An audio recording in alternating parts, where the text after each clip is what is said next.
आपका दादा नाम? देवमाल्लो बोस। देव माल्लो बोस।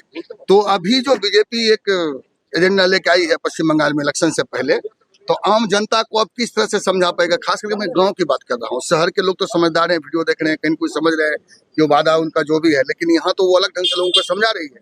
ये सरकार आने से अब हिंदू सुरक्षित नहीं है, हमारा हिंदू खतरे में है, हिंदू को बचाना होगा, सनातन खतरे में है। तो इस पे आप क्या कहना चाहेंगे? না, আপনাকে প্রথমেই বলি যে এখানে মমতা ব্যানার্জি সরকার আসার পর গ্রাম আর শহরের মধ্যে কোনো পার্থক্য নেই।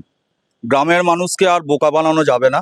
যদি বোকা বানানো যেত তাহলে কিন্তু এই 15 বছর ধরে তৃণমূল থাকতো না। আর বিজেপি নিজেকে হয়তো ভাবছে হিন্দু ধর্মের তারা প্রবর্তক, তারা রক্ষাকর্তা, কিন্তু আমরাও এখানে যারা রয়েছি আমরা ম্যাক্সিমামই হিন্দু রয়েছি।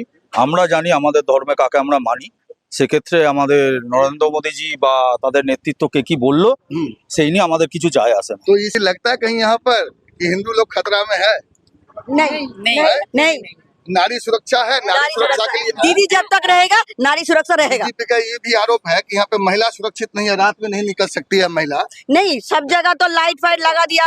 यहाँ কি বলবো, হিন্দি তো বলতে हाँ, अच्छा बताइए, हिंदी बोले। হ্যাঁ, এখন রাতে বেরিয়েছি আমরা আমরা কত রাত্রি 12টা পর্যন্ত এখন রাস্তায় হাঁটতে পারি, কারণ প্রত্যেক ये मेरा कहना नहीं है, এলাকায় লাইট গুলো बीजेपी कर रही है कि बीजेपी कर रही है कहीं न कहीं कि यहाँ पे महिला जो है वो सुरक्षित नहीं है और रात में महिला नहीं निकल सकती है। कहीं बीजेपी इसी मुद्दा पर घेरने की कोशिश कर रही है सरकार को कि यहाँ पे नारी सुरक्षा नहीं है, यहाँ पे हिंदू खतरे में है।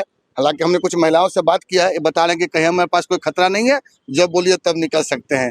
कमेंट बॉक्स खुला हुआ है, अपनी प्रतिक्रिया दीजिए। देख रहे थे मुद्दा 9। नमस्कार। जय बांग्ला।